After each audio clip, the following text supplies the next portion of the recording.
নমস্কার, প্রত্যেককে স্বাগত জানাই। 2014 প্রাইমারি টেট নিয়ে কলকাতা হাইকোর্টের ডিভিশন বেঞ্চের একটা গুরুত্বপূর্ণ রায়, ঢাকি সমেত বিসর্জন 2014 প্রাইমারি টেটের পুরো প্যানেল। কি মনে হচ্ছে এসএসসি 2016 মতো কি 2014 প্রাইমারি টেটের পুরো প্যানেল ঢাকি সমেত এবার বিসর্জন হতে চলেছে? পুরোটাই দেখাচ্ছি। দেখুন, S Basu Ray and company, OMR sheet মূল্যায়নকারী সংস্থা, সেই অফিসে আজকে সিবিআই যায়।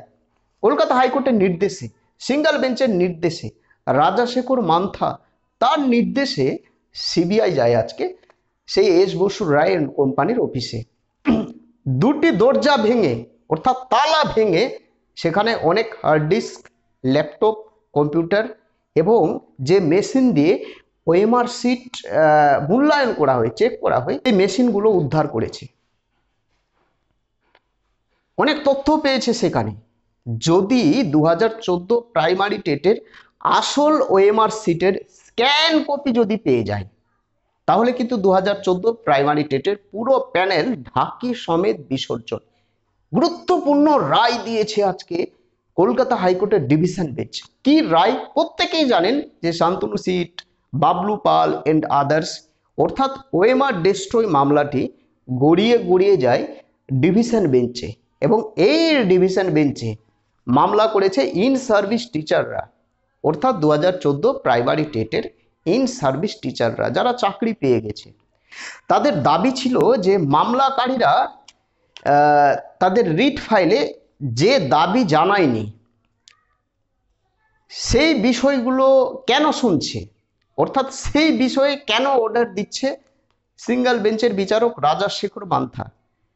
মামলাকারীরা চায়নি যে সেখানে সিবিআই তদন্ত হোক।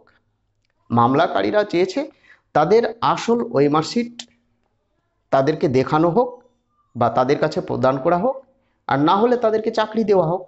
একেবারে মুদ্রা গল্প। কিন্তু এই সমস্ত বিষয় না শুনে ও হেতুক অন্যান্য বিষয় সম্পর্কে কেন অর্ডার দিয়েছে রাজাশেখর মান্থা, এইটা হচ্ছে মূল দাবি।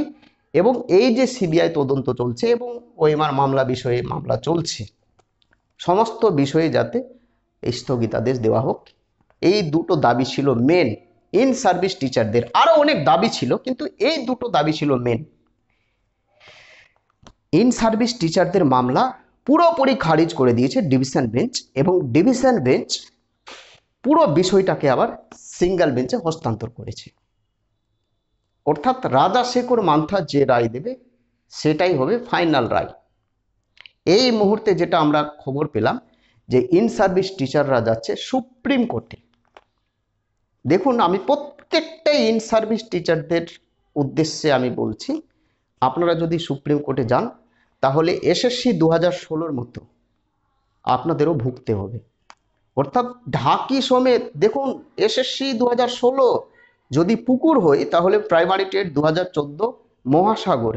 বিশ্বে সব থেকে বেশি দুর্নীতি চুরি হয়েছে এই 2014 প্রাইমারি টেট। যে প্রাইমারি বানান জানে না, স্পেলিং জানে না, সেই ছেলে কি করে পাস করে? অনেক রয়েছে, অনেক অযোগ্য প্রার্থী বর্তমানে চাকরি করছে। আপনারা যদি সুপ্রিম কোর্টে যান এই সমস্ত মামলা বিষয়ে বা 2014 প্রাইমারি টেট নিয়ে, তাহলে আপনাদের চাকরি আমার মনে হচ্ছে না যে থাকবে। 2014 প্রাইমারি টেটের পুরো প্যানেল বাতিল করতে বাধ্য হবে সুপ্রিম কোর্ট, এত দুর্নীতি হয়েছে সেখানে। যাই হোক, আমি সেই বিষয়ে যাচ্ছি না, নিজের পায়ে কুড়ুল মারবেন না। মামলাকারীদের যেটা দাবি সেটা আশা করি পর্ষদ মেনে নেবে। এই বিষয়ে পর্ষদ বা মামলাকারী যদি সুপ্রিম কোর্টে যায় তাহলে ভেবে নেবেন যে 2014 প্রাইমারি টেটের পুরো প্যানেল ঢাকি সমেত বিসর্জন, সুদসহ টাকা ফেরত, আরও সিবিআই তদন্ত এগেরা বেগেরা।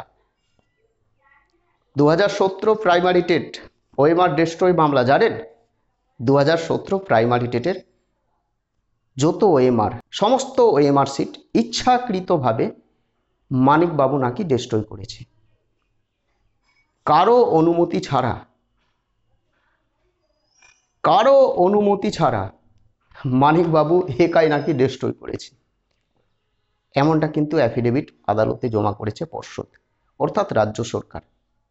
যত দায়ভার মানিকবাবুর ঘাড়ে চাপিয়ে দিয়েছে। অর্থাৎ মানিকবাবু 100% তিহার জেল যাচ্ছে, কোনো সন্দেহ নেই। জেল থেকে আর ছাড়া পাবে না, যারা যারা জেলে গেছে আর ছাড়া পাবে না। 2014 প্রাইমারি টেট বলা যেতে পারে যে সমস্ত মামলাকারী ওএমআর ডেস্ট্রয় বিষয়ে কলকাতা হাইকোর্টে মামলা করেছে, হয় তাদের চাকরি দিতে হবে সরকারকে, আর না হলে তারা যদি চাকরি না পায় তাহলে কিন্তু তারা সুপ্রিম কোর্টে যাবে। আর সুপ্রিম কোর্টে যদি এই মামলা যায় তাহলে 2014 প্রাইমারি টেটের পুরো প্যানেল বাতিল হয়ে যাবে। একাধিক বেনিয়ম রয়েছে, প্রত্যেকে জানেন যে 2014 প্রাইমারি টেট নিয়োগের ক্ষেত্রে একাধিক বেনিয়ম রয়েছে। যদি 2014 প্রাইমারি টেট কোনো ক্রমে সুপ্রিম কোর্টে চলে যায় আর সিবিআই তদন্ত যদি বহাল থাকে, আর সিবিআই যদি ভালোভাবে ইনভেস্টিগেশন করে নিরপেক্ষভাবে, যদি ঘুষ ঘাস না খায়, যদি সিবিআই অ্যাক্টিভ থাকে, তাহলে কিন্তু অনেক নেতা মন্ত্রী জেল তো যাবেই, কিন্তু 2014 প্রাইমারি টেটের পুরো প্যানেল মায়ের ভোগে চলে যাবে। S Basu Ray and company OMR sheet মূল্যায়নকারী সংস্থা, তাদের যে অফিস রয়েছে কলকাতায়, দুটো রুমের তালা ভেঙে প্রচুর হার্ড ডিস্ক, প্রচুর ল্যাপটপ, কম্পিউটার, অনেক টেকনিক্যাল বিষয়গুলো উদ্ধার করেছে। যদি ওএমআর সিটের স্ক্যান কপি পেয়ে যায় আসল ওএমআর সিটের, তাহলে ভেবে নেবেন যে 2014 প্রাইমারি টেট ঢাকি সমেত বিসর্জন হতে চলেছে, বিপাকে পড়ে যাবে রাজ্য সরকার। 2014 প্রাইমারি টেট ওএমআর ডেস্ট্রয় মামলা পর্ষদ বা রাজ্য সরকারের মাথা ব্যথার কারণ হয়ে দাঁড়িয়েছে। বিশ্বের সবথেকে বড় চুরি, বড় দুর্নীতি 2014 প্রাইমারি টেট। হয় মামলাকারীকে চাকরি দিতে হবে, যদি মামলাকারীরা চাকরি না পায় ভেবে নেবেন যে 2014 প্রাইমারি টেটের পুরো প্যানেল ঢাকি সমেত বিসর্জন হতে চলেছে। এই হচ্ছে আজকের গুরুত্বপূর্ণ রায়, আজকের আপডেট। ভালো থাকবেন, সুস্থ থাকবেন, নতুন হয়ে থাকলে চ্যানেলটিকে সাবস্ক্রাইব করে দেবেন। জয় হিন্দ, বন্দে মাতরম।